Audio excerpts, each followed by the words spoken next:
These are the tales and ramblings of two men, their dream of running a successful food truck business and life.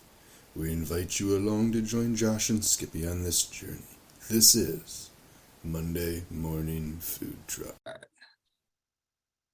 Recording in progress. Episode 22, everybody. We are joined here with Sam from Sam's Tiki Sam's. I get it wrong every time. Tiki Sam's, not Sam's Tiki. Tiki Sam's Pizza. And where are you based out of, Sam?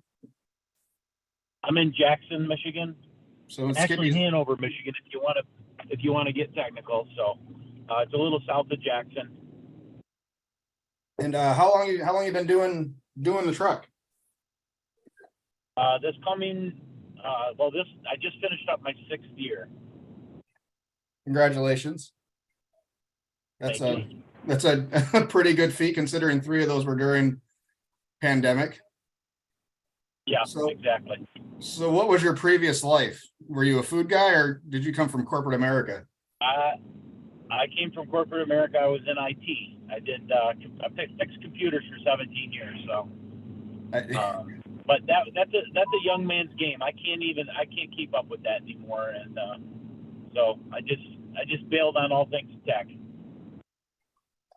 I don't blame you. I did. So I kind of came from the same area. I did some higher level help desk stuff for an energy company and kind of headed up their security and stuff. And it was the least satisfying job ever, I guess. I loved it. It's no fun to, like to me, it's no fun because, it's like, hey, everything's a problem. My printer won't work. I can't get online. I can't get my email, blah, blah, blah. And those are all problems. And now with the food truck, like everything's, hey, the pizza guy's here. Nobody's ever sad to see the pizza guy coming, And so, or the barbecue guy or the taco guy or whatever the truck is. Nobody's ever sad to see it coming. So, to me, this is a much better space to be in. Yeah, a busy day now is great. A busy day in the tech field is usually awful. Something awful has happened. It's usually an all-nighter. You're trying to fix the freaking Exchange server, like whatever. Whatever. My worst experience was when we built a new headquarters and we had to physically move the server room overnight. And we ended up being on site for almost 48 straight hours.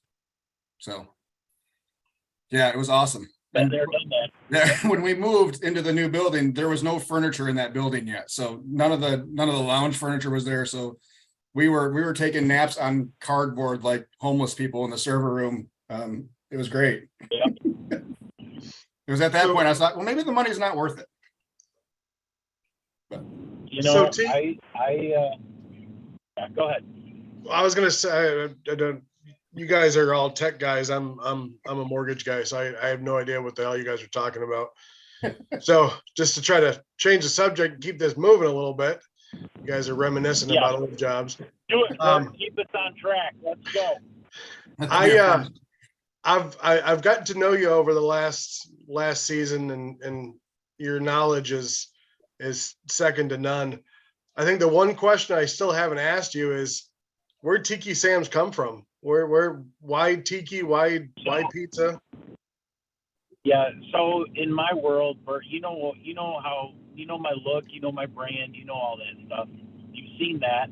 If you, just take a walk through my Instagram or my Facebook, and you know that, I feel like I'm surrounded. My wife is an art teacher. I feel like I'm a pretty creative person, and so when I was thinking of, when I decided to do pizza, I'm like, okay, I gotta have a good theme, like it's, so the whole idea of having a mobile wood-fired oven kind of struck a chord with me, and I said, let's call it, and this was my first iteration of a brand. I said, let's call it Gypsy Sam's, right? And I was gonna have a whole gypsy theme, like a gypsy circus wagon and all of that. And so coming from IT, my first thought was I got to get all the domains, right? Like Sam's Pizza and the Facebook handle and the Instagram and all that. So when I started with Facebook, I went there and I did it, and they wouldn't let me have it. because they said gypsy was a racial slur. And so I'm like, oh, I didn't know that. Okay, well, back to the drawing board. And I was talking to my friend down in Toledo, who kind of started me on this path. Pepperoni Tony's his name. And I was looking through his photos of his oven and stuff like that. Well, his brother had built an oven, and it looked like a tiki guy. And like the mouth, the hole, where you put the pizzas in, was the mouth.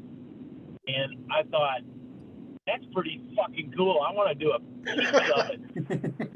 And so, I started playing with it, and I'm like, Tiki Stands, it's got a lot of steaming options. I can go the whole tiki route, and I love that kitschy stuff anyway. The whole subculture of muscle cars and Creature from the Black Lagoon, clocks on the wall that the tail wags back and forth like the Kit Kat clocks. And this is a whole kitschy, pink flamingos kind of thing. So that's kind of my vibe anyway. So I'm like, yeah, I'm going to do that. We just kind of built it out from there. That's awesome. I've seen you've been doing this, you said 6 years. I've been to you now have a shop. What caused you to want to get a shop going? Well, I live on a pretty busy road, Moscow Road. You're familiar with it. Yep. And it's, there was, so when we first moved there about 11 years ago, there was a gas station there. And about 6 years ago, maybe, about what time I started my food truck, a Little Caesars went in with the gas station. They rebuilt the whole thing from the ground up, put in a Little Caesars, and they were there, I don't know, 5 years. And then right before the pandemic started, they shut down. My understanding is they got in an argument with the landlord over something stupid, and so they pulled out. Like, they were gone literally the next day. And so I saw it, and I looked at it for a year. I saw it sitting there. I drive by it twice a day, driving into Gordon's or whatever. I drive by it every day, and I just see it sitting there empty, So I started thinking about it, and I'm like, maybe I ought to stop in there and see how much rent is or whatever, So I finally, last year in January 14th, I remember the day very clearly, I get a phone call from corporate, and they told me, hey, we'd love to rent the space to you. What do you want to do? I told them I want to put in a pizza joint. It'd been a pizza joint. There was nothing in it. It was a completely empty shell. And so they gave me a really awesome deal. I said, I'll take it. I signed a lease, and so I put together a pizza shop. That's been my whole, existence last year is, putting together the shop and putting the equipment in there, dialing process. A lot different than a food truck, I'll tell you that. Oh, I bet. Yeah, I mean, I've been lucky enough to tour your shop, and the pizza oven that you have is absolutely amazing, and the staff that works there is second to none too. I was talking with another food truck yesterday who works with family, and I know that the majority of your employees are family. Can you kind of share the struggles or even the successes you have with, working with family? So, Bert, here's the thing. So like I love having my family there because the reason they're there is they want the business to be successful, right? And that's been on the food truck. So everybody that I have working for me right now has been working for me from day one. I have some people that have come in and out of the business, and they're family friends, and they come back on occasion, if they come home from college, they'll come and do a stint with us. If they're home in the summertime, hey, can I pick up a couple of shifts on the food truck? Yeah, absolutely. And we'll always be happy to have them back. But on the day to day, I got 5 or 6 people that have been with me, and they're all my family. They're either my direct, my kids, right? So all 4 of my kids work in the pizza business with me, and my wife. She's been instrumental in the whole in the success of our operation. And I tell people that are just starting off, if you do not have the support of your spouse, don't do it. Walk away, because you will fail. Eventually, it will fail. Yeah. I think it's so important to have spousal support. And in my IT job, when I got let go from that job after 17 years, just because they were downsizing or whatever. And when that happened, I was very defeated. I went to my wife and I said, "So what should I do?" And I had already been going with the pizza business for about a year, and she said, "Well, why don't you just make something out of that? You've been doing that, and it's really good." And so with that encouragement and with her behind me 100%, it's where it is today. So anyway, having family on board, I don't see many downfalls to it, except I have a constant fear of, like, I don't want bad relationships in my family. Like me, Bert. I wear my heart on my sleeve. I'm a pretty caring guy. I love people. I love my family.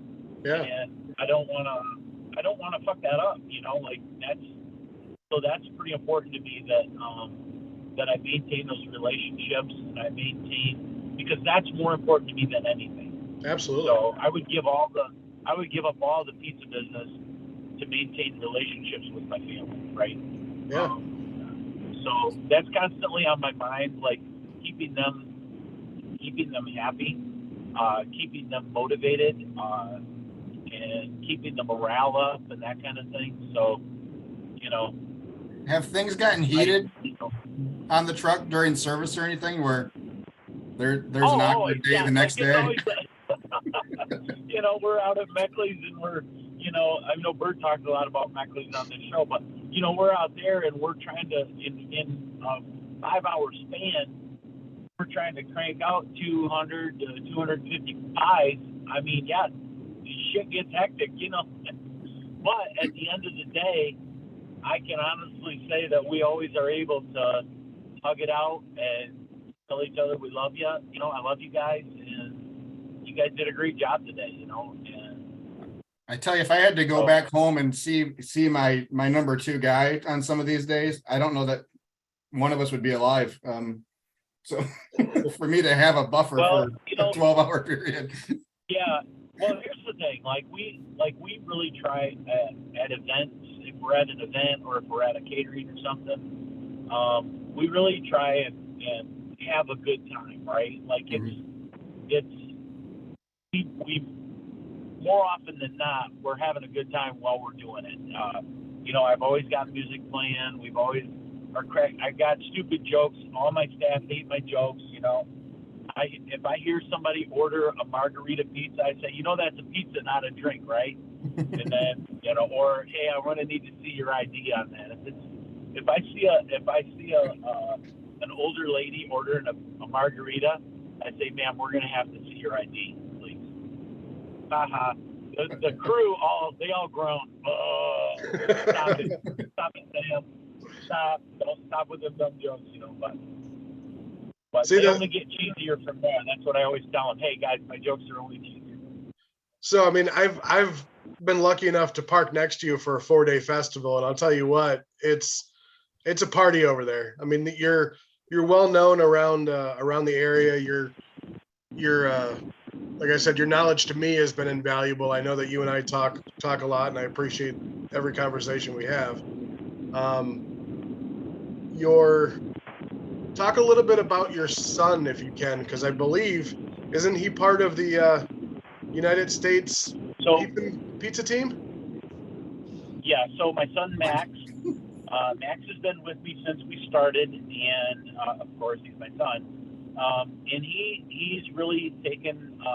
He really loves pizza, and so he asked me when he was younger. I said to him, I went to a pizza show one time, and I said, "Hey Max, they got this team where they do they do competition, and they have acrobatics, like tossing dough, like dough spinning and that kind of thing, and then they have competitions in the areas of how fast can you fold a pizza box, how big can you stretch a dough, how fast can you stretch dough, and I think there was as big as fastest, yeah, and so anyway, they had that competition, and he's like, yeah, I want to do that. And so we called up Brian Hernandez is the guy's name. We called him up, and Brian says, yeah, we'd love to have Max on the team.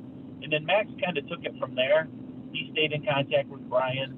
He got on the team, and then in 2019, we went down to Toledo, Ohio to a food show, and Max competed for the first time down there, and on the U.S. pizza team, and he did fastest. So 6 boxes or 5 boxes, you got to fold 5 pizza boxes as fast as you can. He did 5 in 30 seconds. It was really quite impressive. Wow. And then he did, how big can you stretch a dough? He did pretty good on that one. And then how fast can you stretch out 5?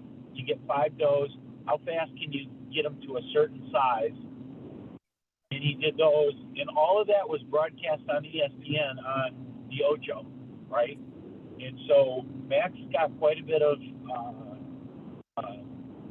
publicity from that for himself and for my shop, or for the food truck at the time, And so now he just competed most recently in Chicago at and there's a whole story about it if you go through back to October. If you go back to October on Facebook, there's a whole story and a write-up that a guy did about Max and his. So we were doing Chicago style, or he did Chicago style pizza. That was the two. He did a deep dish and a thin crust, and he really enjoys the competition. He enjoys being a part of it, and I love having him do it. Like it's just like he's taken it under his wing, and he's gotten really good at it. So that's awesome. That's really cool. See, coming from two barbecue guys who started their careers competing, to hear that there's pizza making contests and things like that is pretty cool. Oh yeah. There's a big competition out in Vegas every year, and some of the guys that go out and compete in Las Vegas, when they win those contests, it brings quite a bit of business into their pizza shops or their truck or whatever, because there's a definite, just like I'm sure in barbecue competition, there's a definite bragging right that you get when you win a national competition, right? Like when you have the best, like my buddy Charlie he's out at Hudson and Packard. He won second place in the Detroit style pizza contest, and when he got back home to where is he at? He's in New York. But when he got back home, like it went off the rails for him. Like he went from selling, if he was selling 100, he's selling 300 pizzas a day now. It's ridiculous. So. Well, that's pretty. Yeah, I mean, we have the same. I mean, barbecue competitions kind of exploded when the first season of Barbecue Pitmasters came out about 15 years ago, Skippy, I think. And yeah, I mean, for us, it's all bragging rights. None of us, we're all second family, pretty much. A lot of us have seen each other's kids grow up together at competitions, and the food truck community is a lot like competition barbecue community, in my opinion, where no one wants to see each other fail, really, unless there's really a douchebag in the group, which there are. But yeah, I mean, everybody's willing to help out somebody else. Well, here's the thing, and I've talked to Bert about this, and like I don't ever want to be that guy. I don't want to be the douche of the group, like of Jackson. Jackson's a small community. I mean, a small town, and there's not, there's a good chunk of food trucks there. But like, it's my goal to bring those trucks together because, in my experience in food trucks, and it's limited. I'm sure there's guys out there who've been doing it longer than me, but in my experience, there's enough. At an event, there's more than enough business for everybody. Like we can all stay really busy. Mm-hmm. Unless you have such a niche item, like you might not get as much business as say Bird, who always sells out. But like I feel like like we do need to come together. We do need to be a cohesive unit because when things like a township decides they're going to have a fee, like it would be better for us to all come together rather than just me bitching at them. Like Yeah. I'd rather have the force of here's 20 trucks giving you the middle finger because you guys are a bunch of jackasses trying to take more money out of our pocket because you feel like whatever, you got a hair up your butt about it or whatever. I don't know. Because one restaurant owner complains. Go off on that tangent. we've been there. Sam, we've talked at length about that in previous episodes. So I think we're all on the same page when it comes to that crap. Yeah, I mean, Hold on. Since we're talking about it, let me just give you what my idea is, okay? My idea, and this might not be a popular opinion, but here's my idea. Okay, what would it look like if we all of us food trucks, the Jackson Food Truck Association, the Grand Rapids, we all got together and we approached the Michigan Restaurant Association and we said, hey, instead of just being the Restaurant Association, why don't we be the Restaurant Food Truck Association? We'll up your membership, and then you're going to give us some lobbying power. And then there's one fucking license for the whole state of Michigan. It's called an STFU. We all got them, and we don't have to pay into all these little freaking townships that want $100, $200 just to operate in their vicinity, because it's a cash grab. It always is.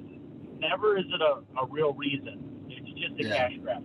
So if there's a state level, I don't know, law, I don't know what it is, a law or whatever, that says, look, food trucks can operate anywhere in the state as long as they have this Michigan level license, which we all have. Mm-hmm. And, we're not paying into all these little municipalities that say, hey, food trucks, there's a little, I mean, really, how much did that township make off of us by charging us $250, $3,000? Dude, come on. And all they did was make themselves, now they're on my list, right? And everybody else's list as being non-food truck friendly. Like, if anyone says, hey, in Jackson, are there any non-food truck friendly places? Yep, and I'll tell you what they are. I'm not going to mention them by name, but you know what I'm talking about. Yeah. So, anyway. Well, I even do that. I mean, in this area, that was my little rant. I like it, and I'm gonna continue on that rant. I mean, we have the same thing over here, and if I have people looking for us to come out to a non-food truck friendly area, I'll let them know point blank that the reason we're not going out there is because the township is a pain to work with, and they don't want us there. And in hopes that we can get the community behind what is a growing food truck movement too. I don't know the perfect way to do fees and licenses and stuff. There's got to be a better way. I can kind of see, and I think it's at a state level, but you need lobbying power. Yep. And of all the lobbyists that I know, the Michigan Restaurant Association has one of the most powerful lobbying groups in the state. I'm connected with a couple of people who are familiar with that whole arena, and they have a very powerful lobbying group. And so, if they had, I mean, you think about how many food trucks are in the state of Michigan, and we can jump in and say, hey, we'll bring 1,000 people to your membership, 1,000, memberships to your organization. You start doing some lobbying for us, And I don't know, maybe it's a conflict of interest for the restaurants and the food trucks, because they always seem to be at each other's throat too, because How is it they any feel like different we're than stealing business any other from them. competition though? You Yeah, know? exactly. Like I know that there's another pizza guy in Jackson, and if he shows up to an event, I always go over and, hey, how's it going, man? I hope you have a great day today, because I don't have competition. I have friends that make pizza, right? Like that's how I feel about it. Like Yep. people know me. They're gonna, if they want my pizza, they're gonna come and get it. It's just like if you and Bert showed up at the same event. Look, man, I don't have, my philosophy has always been, I don't have competition in the pizza business. I have friends that make pizza. Right. And so It because would there's totally enough- be a competition for me and Bert though. Yes, it would absolutely. Okay. Well, I'll let you guys beat each other's asses out back while I scoop up all the Yeah, you money. keep selling pizza. So, Yeah, he's going to keep selling pizza while we're hurting each other. Because that's what barbecue guys do. Yeah, it's all friendly competition, but yeah, it's still, I mean, we're going to compare notes at the end of the day for sure. yeah, for sure. So kind of moving Anyway. with that little bit of a segue, I guess. Bert and I have talked extensively about what kind of makes a good day for us as a food truck, and knowing full well that that's not the same for every truck going forward. I mean, I've heard some of these other trucks that do festivals on the regular doing $7,000, $8,000, $9,000 days, and that's just not possible for me. So for me, a good solid day is around $2,000. Would you say you're north or south of that for what you consider a good day? I would say that's a good day for me. Sure. Yeah. Okay. That'd be a great day. That'd be a good day for me. Yeah, absolutely. Okay. All right. So yeah, it's good to, I mean, because some of the, do you sell out? Oh yeah. Okay. He sells out. And the thing is, so for me, the biggest problem that I have, especially in the summer, is the dough. Like it'll start as soon as we put it in the truck, take it out of the fridge and stick it in the truck, it starts proofing immediately. And so, because we use fresh dough to make all the pizzas, and the problem comes if it's a 90-degree day out. I can't get through all the dough that I can bring if it's really hot, because the dough will start to puff up, and like it becomes an issue. Like dough management is a huge problem. And so, if I bring 200 pizza doughs, by the time we get to 160, they're starting to be stuck together and super puffy and hard to work with. So we've had to, I've had to come up with a few different solutions for dough management, which, I feel are pretty good ones. And they work, and we're able to, still bring enough dough. But it's at some events I get really surprised. Like I've gotten pretty good at guessing how much to bring. But at some events, like, Bert, I think you were there with me. We did this thing at the Jackson Fairgrounds, and, Oh yeah. I brought what I thought, I didn't think it was going to be anything, that big or anything. But it was a hot day, so I ended up taking my lemonade joint too, fresh squeezed lemonade. And we were so busy, I had to call and have them bring more supplies of everything, more pepperoni, more dough, more cheese, everything. And so, that's one of the benefits of having family, that they can jump in the cooler and bring more stuff. But yeah, so it's those in the summer. It's tough with the dough, So, but yeah, we sell out. That was your original question, I think. Did we sell out? Yeah, we unfortunately, and to the chagrin of everyone that shows up late, yeah, we sell out, and we hear about it. It's one of our most common complaints. What did you tell me though? It's always like that's kind of the goal, is to sell out. Well, I feel like, if you sell out, it creates like with the shop now, it's a little less, but it creates an anticipation for people. I like selling out right at the end. Like, okay, we sold out and we've only got 20 minutes left or whatever. Yeah. That's the goal, right? Like, figure that out and you're gonna win. But to sit there for 2 extra hours is kind of tough. Yeah, to sit there for 2 extra hours and watch all them dollars walk by. Yeah. Tell me, that's why I try and get the hell out if I can. Like, park near the end and stay attached. So you can get out if you sell out, because I don't want to watch all that money walk by. Exactly. Painful. Brutal. Well, yeah, a selling out and having those complaints is kind of the best compliment, at least for me, so and I think the majority of especially our regular customers know that, and that's why we have lines a lot of the time as we open, because they know if they want what they want, then if they're going to get what they want, then they need to come early. So sure, Tiki, I do a vending. Go ahead. I was gonna say just so you know, so Josh sets up at least 6 days a week from like 11 to 6, 11 to 7, somewhere around there. Yeah. You and I set up pretty much in the afternoons. And are you moving towards pretty much just events and then keeping the shop open daily? Is that the end goal, is to kind of have not be roadside? So I don't roadside ever, to be honest with you. I do events and catering. Those are my two main things that I've done with the food truck.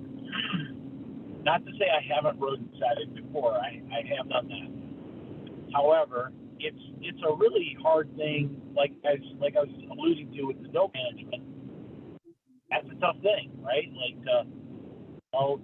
like with barbecue, I feel like you can, you're bringing it in, and if you don't sell everything that you brought, you could probably use it the next day and be okay, right?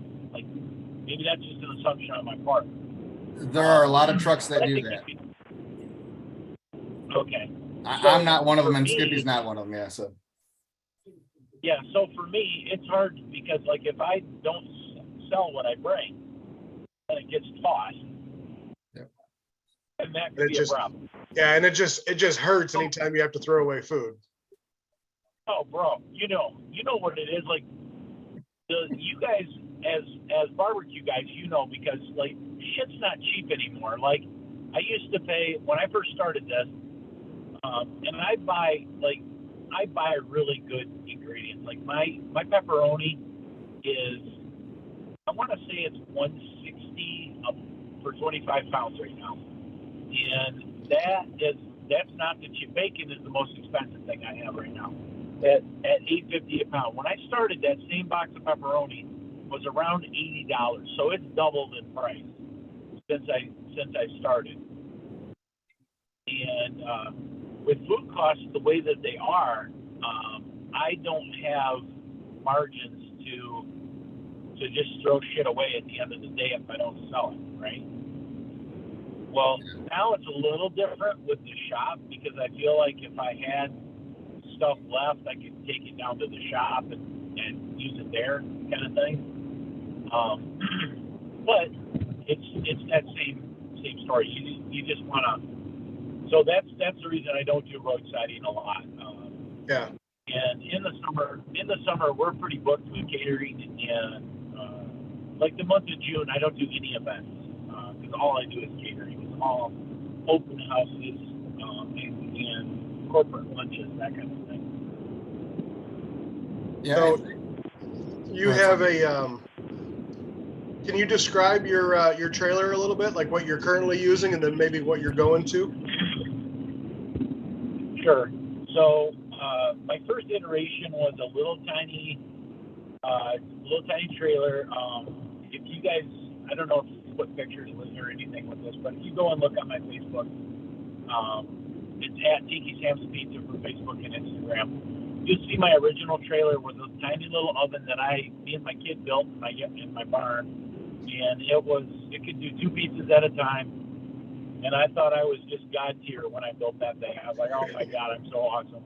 And we went out to our first event, and I realized at that moment we need a bigger oven.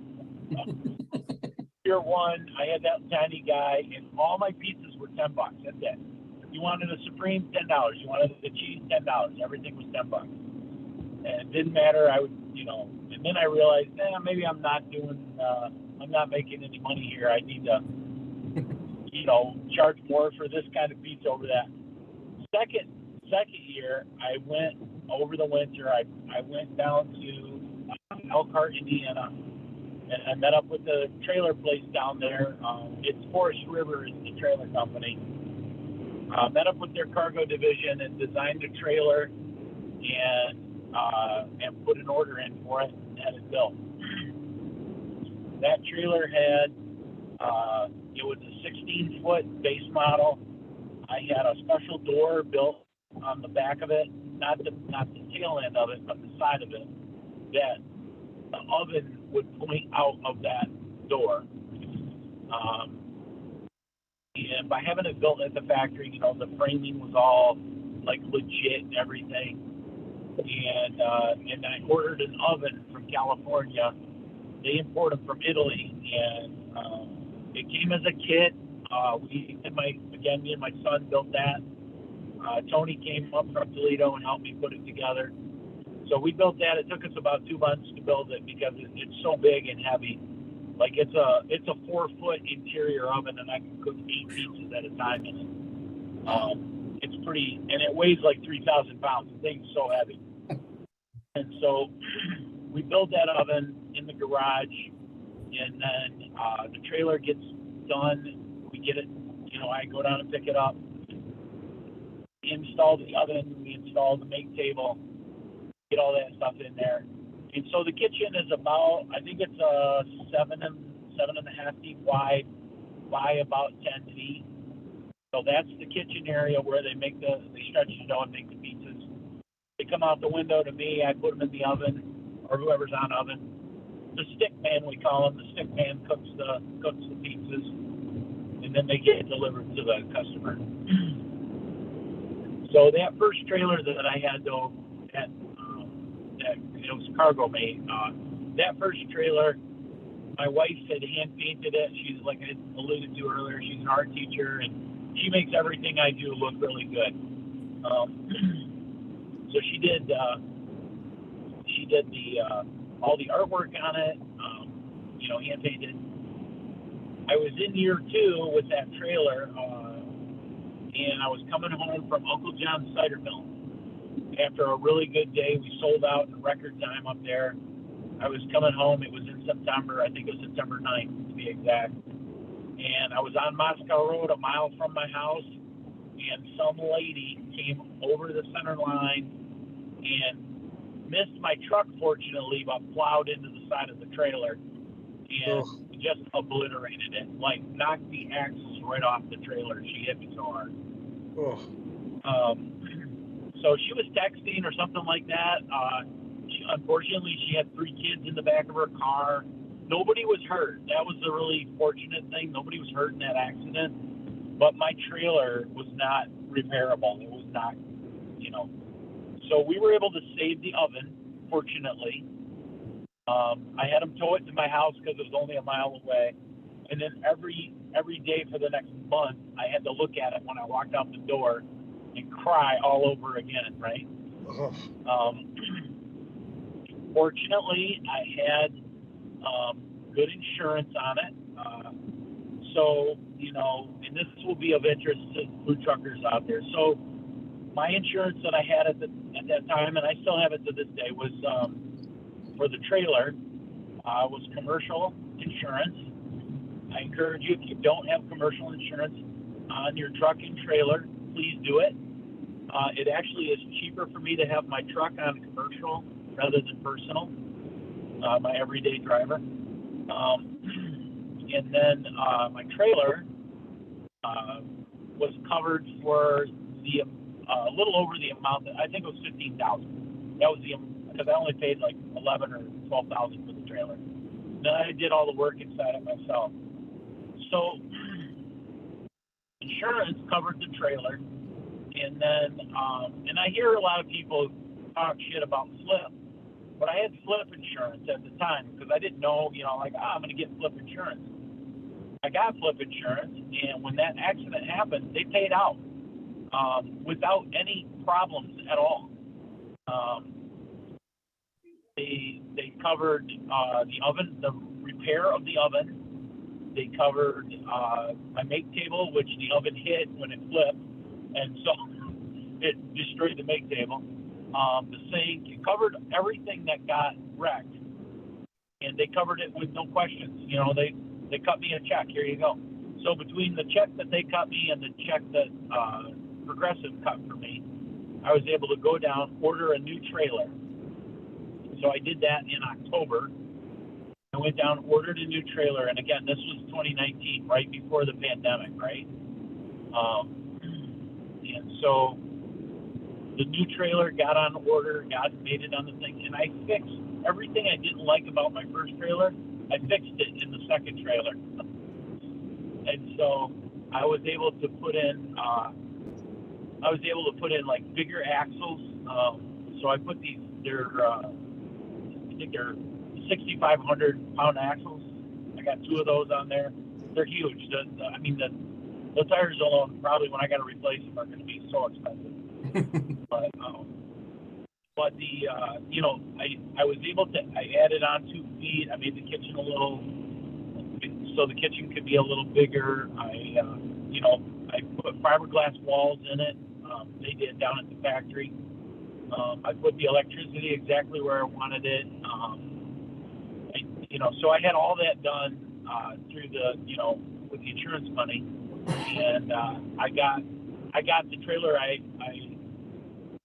Like I said, everything I didn't like about that first trailer, I had fixed on the second one, and so then we were ready to go by March, I think. Yeah.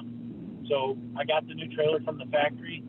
I got all the equipment placed in it, and that was, a pretty painless procedure. So come time for the Mid-Michigan or the Midwinter Beer Festival, we were ready to go. And then it ended up not happening because of COVID, so in 2020. So we didn't end up doing that, but we were ready. Well, yeah, kind of a blessing that you were able to fix everything you needed to have fixed.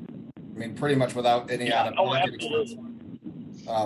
And right, I had flipped for. Well, there was out of pocket because I improved some things in the trailer. But I will say this: for all the horror stories I hear of people, well, I had personal insurance, but it's blah blah blah, or I had commercial insurance on my truck, but not my trailer.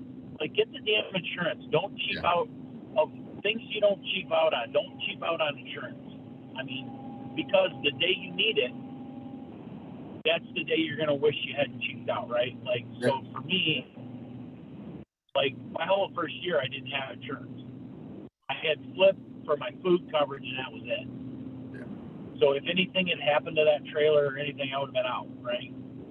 Yep. Whereas, in the second year, I'm like, I've got too much invested because I had all that shit paid off.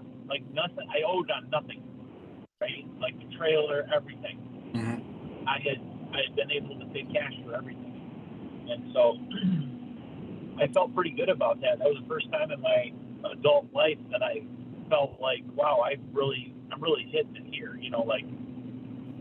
I'm paying for all this in cash, and it's a good thing, and so anyway, I think I missed 3 events by not having the trailer after that lady wrecked it. So. That's not bad at all. I had flipped for my first year and a half. And then it was my State Farm agent asked me who we were using for commercial, and they were able to write a policy that was similar insurance for a little bit less money. So, that's the only reason I switched from them. Otherwise, especially for businesses starting out, it's not badly priced. It's really reasonable for what you get. Yeah. If you have really expensive equipment, because in their I don't know, their marine policy is what they call it. Anything that you can, if you hold the trailer by the tongue and shake it, anything that falls out, that's covered under the marine policy, right? Yep. And so anything that wasn't original equipment. So like the oven, the table, all that stuff. There's not a ton of equipment to pizza. I don't know what it is for barbecue. There's a little bit more, but for pizza, you know, it's an oven, a make table, a dough stretching table, you know, 3-bay sink, you know, that kind of stuff. But, Yeah. So I think I just got one more thing for you, and then we'll probably let you go and get going on your day. So you said you don't do roadside stuff, so you're not doing, I mean, like I set up for lunches at businesses and things like that. So you're not doing any of that. Are you running during the winter months? Are you open right now for catering and special events and stuff? No. And the reason I say no is because we have to shop. And so we're trying to, like with the shop, I'm trying to dial it all in because I'm building a new truck, and my new truck is going to operate pretty similar to how my shop operates, you know, like it's going to be pizza by the slice. It's built on a 64 Chevy frame. It'll be the most unique food truck you guys have ever seen. It's pretty cool. It's almost done. I'm hoping to have that by March to take to the beer festival. So that's my plan with that. That being said, the trailer, I mean, Bert, you see my setup. You got to stand outside to cook. And on a day like today, you know, it's 26 degrees out, and it's, you know, a wind chill of whatever, 13. It's too cold. I'm not enclosed in a trailer, so there's no way in hell. I'm too old for that shit, you know. Like, that's not happening. Put it that way. It's exactly why I'm not selling barbecue in the winter, and I switched over to paninis and soup so I can stay inside the trailer the entire time without having to go outside. And I mean, we got 16 inches of snow this last weekend, and there was a good solid 8 inches on my non-enclosed porch. So those steel doors don't open it quite as nicely. Yeah. Well, the other thing that I you know, in Michigan, you guys know about the roads. The roads are, if it snows and the roads are icy, there's no way in hell I'm taking my trailer out. I mean, Bert, you and I have a common friend, and he sells burgers, and you know, he's a verb to me now. Like, and I'll say his name, Baby Bear. You know, if he's out all the time. This guy, he'll go out. It's snowing, the roads are bad. He don't care. He's out there, and I love that. I love his hustle. He's busting his ass every day. So in my house, we say, here, you can go Baby Bear it today. You know, he's become a verb in our vernacular that if you're out hustling every day of the week doing your shit, you're Baby Bearing it. You know. Yeah. And exactly. So, but for me, so I try and do, when I was just strictly food truck, no shop, I was trying to do November through March off. Thanksgiving's my favorite holiday. I love cooking I have like 35 people that come to my house. So I love doing that. Bert and I traded turkeys this year. I cooked one for him, he cooked one for me in our respective cooking utensils, right? So I feel like, you know, I want that time. This year we didn't quite do that because we had to shop, and so you know, I feel like you know, that's a good break. And then in Michigan, in another, you know, like I've often kicked around the idea, hey, what if we drove down to Florida and just, you know, roadside and going down to Florida, you know, or whatever. I don't know. Maybe when my wife retires, we'll do that. So. Well, I hope you're giving that a lot. I hope you're giving her a good Christmas. She deserves it. I got mostly women working in my shop and on the food truck, and I got me and my son, Max and Carson, my two boys. It's us and all the ladies. And if somebody comes in and says, hey, are you having a good day? I said, look, I'm surrounded by beautiful women. I'm making pizza. I'm living the fucking dream, right? Like Yes, that's how I view it. I feel like, you know, in a very weird way, I feel like pizza saved my life, right? And so, doing pizza for me is a no-brainer. I will, while I do venture off a little bit and say, hey, I love doing fresh squeezed lemonade. It's one of the things that we do on the truck, but pizza's the main thing. And I truly feel like, other guys do pizza because it's a popular food and maybe they don't love it like I do, but dude, I'm fully immersed. Bert, you've seen all my pizza tattoos. He lives. Julie designed them all.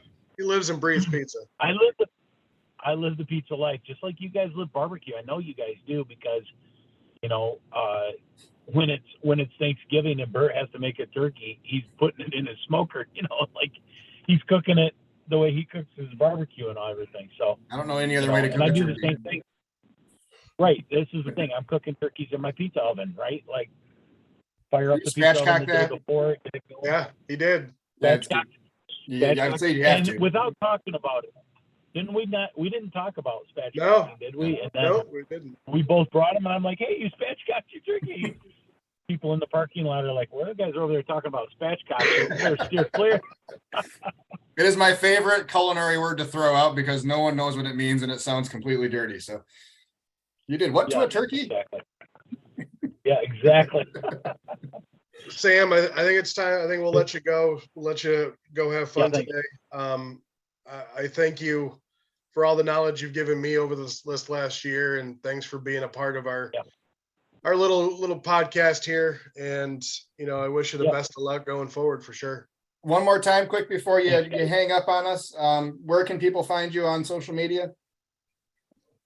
So Facebook and Instagram, Twitter at Tiki Sam's Pizza, all one word. Perfect. Thank you, Sam. I hope you have a good day. Send our best to your family and all your employees, which is the same thing. Hope you guys have a great Christmas and good luck on the new shop and new truck. You are a very busy man, and Thanks, guys. Congrats on all the success, bud.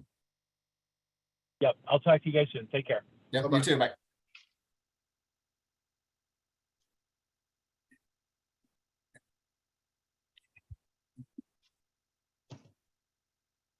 Oh, I think that was right. I got rid of him. Maybe. Right. So there's Tiki Sam's. He's if anybody finds him on Facebook, he's definitely there's no party like a Tiki Sam party. Yeah, he's a good dude. Very, very good dude.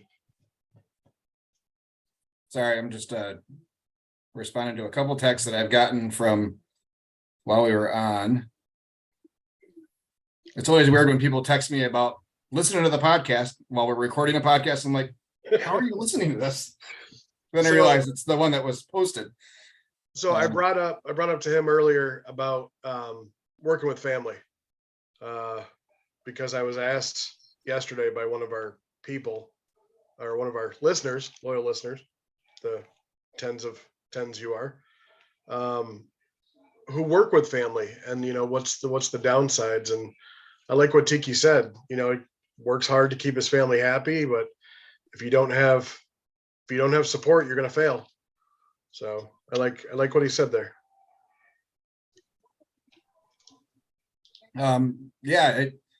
Sam likes to talk, and I like that because it means I didn't have to. So yeah, at least might be a good another downloaded episode. To touch on the whole family working for you, my son Ethan did a couple summers with me. Probably didn't make as much as he probably should have. He made good money, but I kept reminding him that I was paying his tuition at Michigan. So the bonus to families, you can hold stuff over their head like that. So but yeah, I mean, maybe he gets away with more than he should with cut him some slack on being late or whatever, or changing his schedule or whatever. But I know that when he's there and when he gets there, he's going to work his ass off.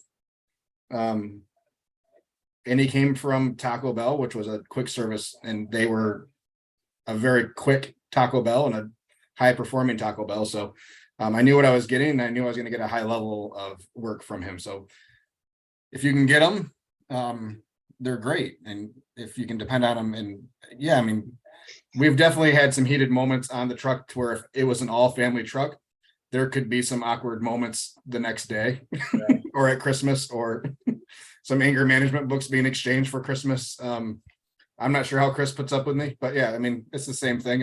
We hug it out at the end of the day, and we understand that when we're doing a $1,400 hour, that things are going to get stressed and things might get said that,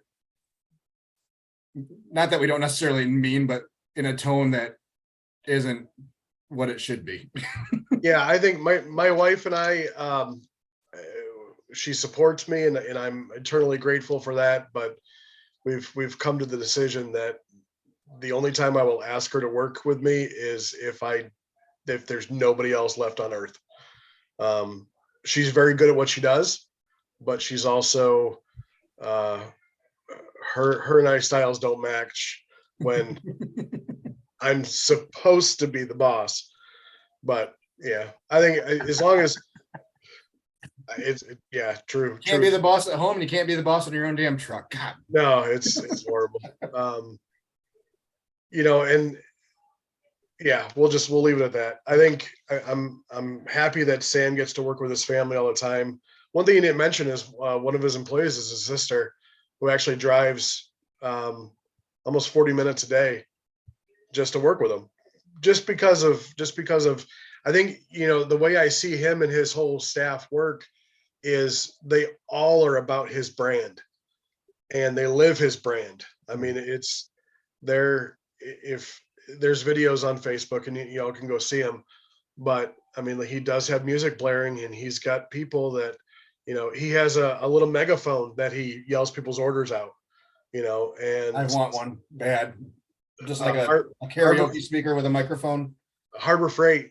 It was just a little handheld microphone. It was cool. We have a hard time having people hear us, especially if we're with other trucks and stuff. And you have smaller windows than I do, and the people still have a hard time hearing. I have to yell for people to hear sometimes.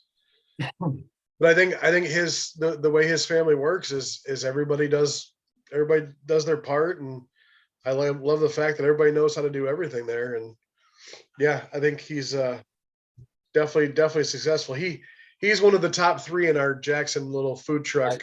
I was scrolling through his Facebook. I saw that he was there in the baby bear. Yeah. Which I thought was odd that he brought up, but yeah, I mean, good for him. So he didn't win, I can take it. No, he's top 3. So the final vote, it's still going. That's right. Okay. Final voting actually ended Sunday, I think. So, but they're not going to announce anybody until March, I think, which is weird, but whatever. So we've talked a lot about margins over the last couple episodes and things like that. Yeah. So, I mean, I like that he was willing to answer at least a couple semi-financial questions. Clearly he's freaking killing it and making money.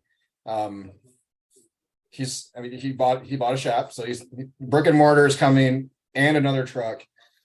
So he'll be a truck, a trailer, and a brick and mortar. Yeah. And for him to say that $2,000 was a very good day for him, kind of similar to us. Yeah. But I'm going to guess that his margin is much higher than what ours is. I would assume so. I mean, for the size of the staff that he has. Yeah. Yeah. So good for him. But this goes to show you how tight barbecue can be. Yeah.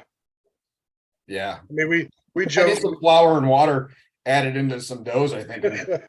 Flour and water's cheap. Right. No, we joke with, he brought up Baby Bear. We joke with Baby Bear because he's changing his, we love him, but he changes his menu all the time. And when I dropped off the turkey, we said, I'm just waiting for Baby Bear to be able to figure out how to cook pizzas on his grill, on his flat top. And there was a time there you were flirting with, you didn't say no to anybody. You did a special event they wanted a Bavarian menu, and you're like, okay. You know what? So it's just to see if I could do it, and I did it. So kiss my butt. Anyway, so how was your? We got to get back into this. Maybe we can put this at the front of the podcast. But oh, God. Yeah, we'll do it. Well, this will definitely be a 2-parter. Because we probably got another 20 minutes to go, I'm guessing. No, we're fine. How was your week? Trying to remember last week. Not horrible. So we switched to Wednesday, Thursday. We cut out Tuesday. moved our normal Tuesday location to Thursdays, just so we were doing 3 days in a row instead of breaking it up 1 day on, 1 day off, 2 days on, whatever. So yeah, Wednesday at the Spectrum Health Place was good. That was our busiest one over the summer. We did it one other time in the winter so far, and that was the day after Thanksgiving, and it was dead. So it was good to see that rebounded to a level we were more expecting. So can I interrupt? Yes. What's good? You haven't asked that yet. Well, I've been thinking it for the past month, but I know. So here's kind of where my baseline is. Enough to be able to pay to cover the food, Pam's labor, which is nothing because she doesn't let me pay her anything. And then Chris's labor or salary through the winter. If I can cover those three things, it's a good week. So if we can hit like 1,000 to 1,200 a week, I'm covering everything, and then there's a little bit left over at the end too. okay. So I'm not covering all our monthly expenses, but it's definitely helping. Yeah. So Okay. Because you keep saying it's good, and I'm trying to figure out what good actually means. Because I know what good in barbecue means, but good in soups and so sandwiches. really, and the number is weird because it's if we can get to like 300 to 400 a day, we're going to cover expenses. So, which seems like a super low number for us, and how we've had those numbers for barbecue lunches. my good for the 3 days that I was trying to do this was like 500 a week. Yeah, Like, that was good for me. 500 a week or 500 a day. 500 a week. Okay. Because I was setting up. I don't set up for lunches, so it's like I had to build a whole new area in less than a month. Yeah. So and we'll get to that when we go over what I've done, but it was, yeah, that's good for me is like 500 a week. Yeah, so we did like 400 on Wednesday, and then Thursday at the Dutton Marathon, which caused some confusion with people. Not, I think it was a little bit slower because it was a different day in a different spot or whatever. It was a little bit slower, but I think we still did like 3. So between the 2 days was 7. I mean, so we were right on pace, average wise for the 1,000, and then we had a catering for Tesla, one of Tesla's small manufacturing things. 120 people on staff there. They did a holiday lunch that they brought us in for Had to break out the smoker again. for $20 a head. Yeah, I did for 100 people. That's a level that I'm okay with. And all that day, I was like, I don't know why I decided to do this. I don't want to do this. I don't want to do it. I don't want to do it. I don't want to do it. No matter the money, you're still kicking yourself in the ass. Yeah, it's like it's just such a pain in the ass to switch back and forth and to do barbecue just one day, even if we weren't doing anything else, just to dirty everything for a day. Yeah, it's like the more I've done 6 days a week of barbecue, the more I don't want to do these one-offs. So, but I'll continue to do them because I mean, it's a $2,000 lunch that we're making 1,500 on. Yeah, absolutely, for sure. Which goes a long ways to helping those other slow weeks. And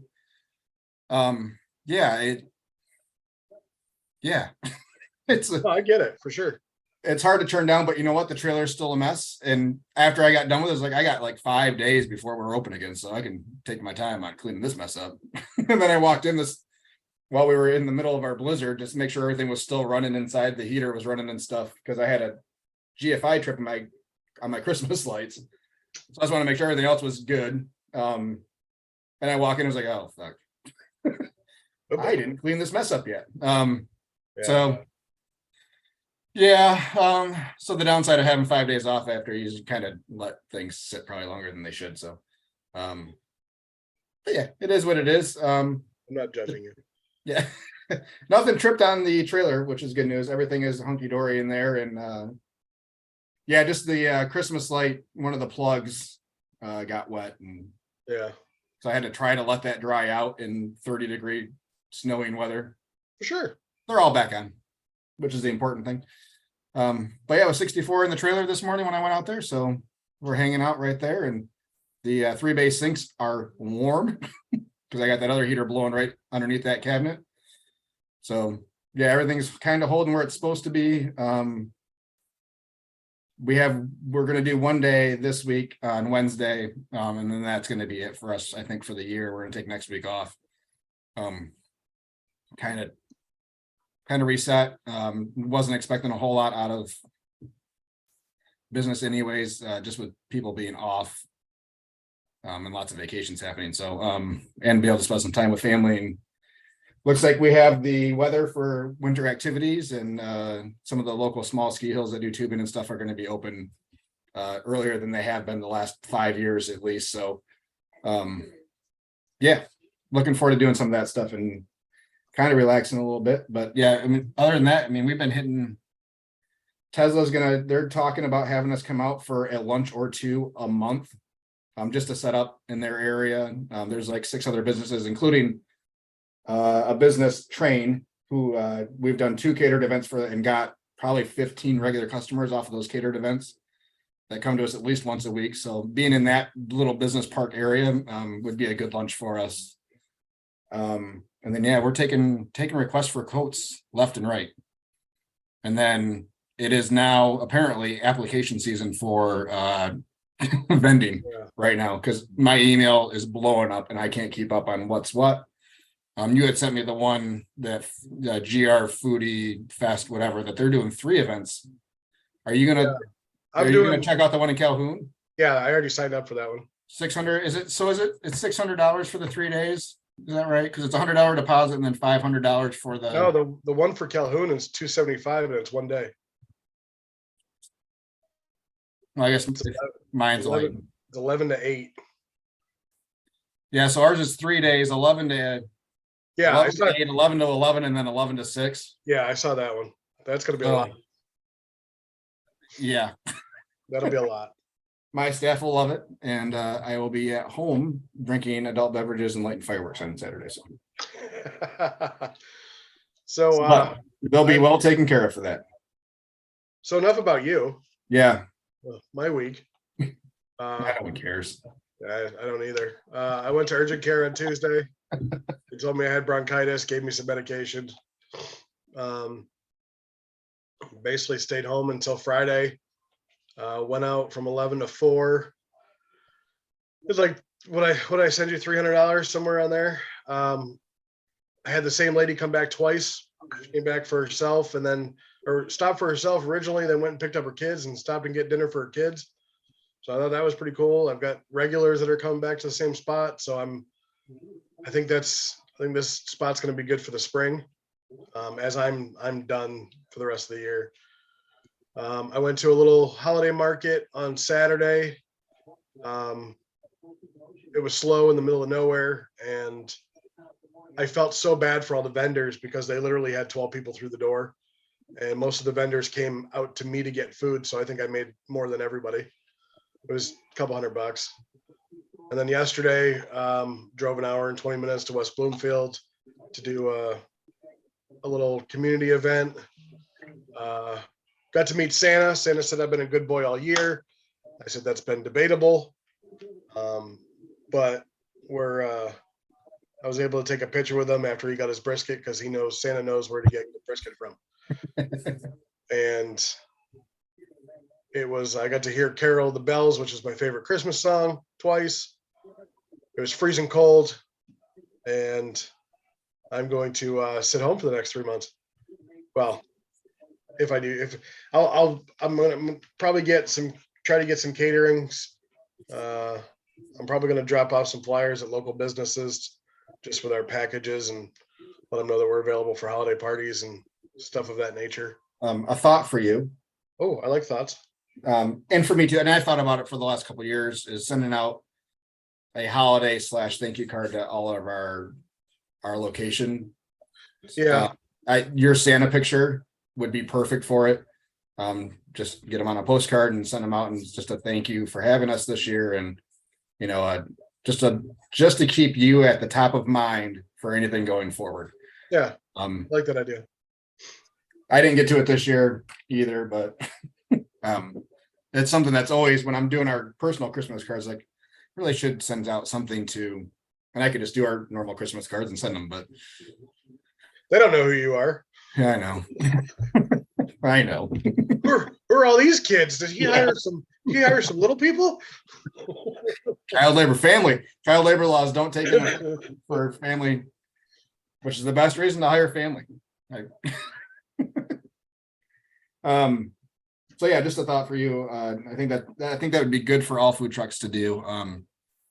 Yeah, I would agree. Especially if you are, it's been a multi-year thing and they don't do a lot of trucks and you are, I mean, yeah, it's nice to send it out and just to give thanks, and gratitude pays dividends 1,000%. So Hey, even if it arrives late, it still arrives. that's right. Yep, there is no timetable on gratitude, everybody. And I'm super grateful for all of the opportunities we've had that have either paid off or led to other opportunities, or even the duds that we've had have been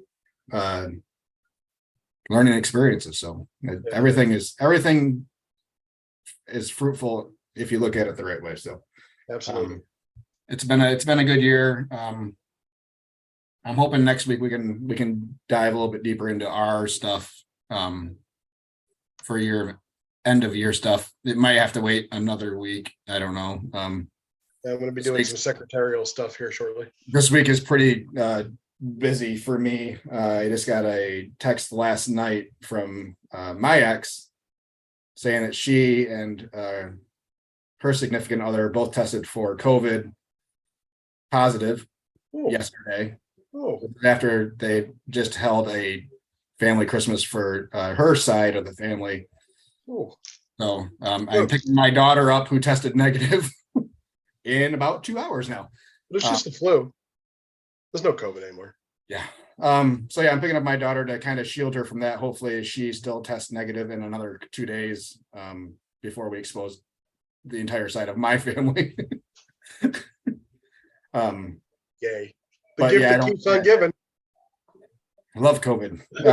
But yeah, my daughter's had it twice already. She would have to be pretty unlucky to get it 3 times. She might disown us all and move out. Hey, she is a Hans. I've toted my superior genes, and I think people are going to stop believing me. Either that or I just didn't pass them on because I don't get sick often. And this crap that everybody else is getting, the respiratory stuff right now, I have got a very mild case of it right now, and I hope it stays that way. So for your sake, on week 5 of she still's not talking. She still talks like a blues singer. Oh, but she can type real good though.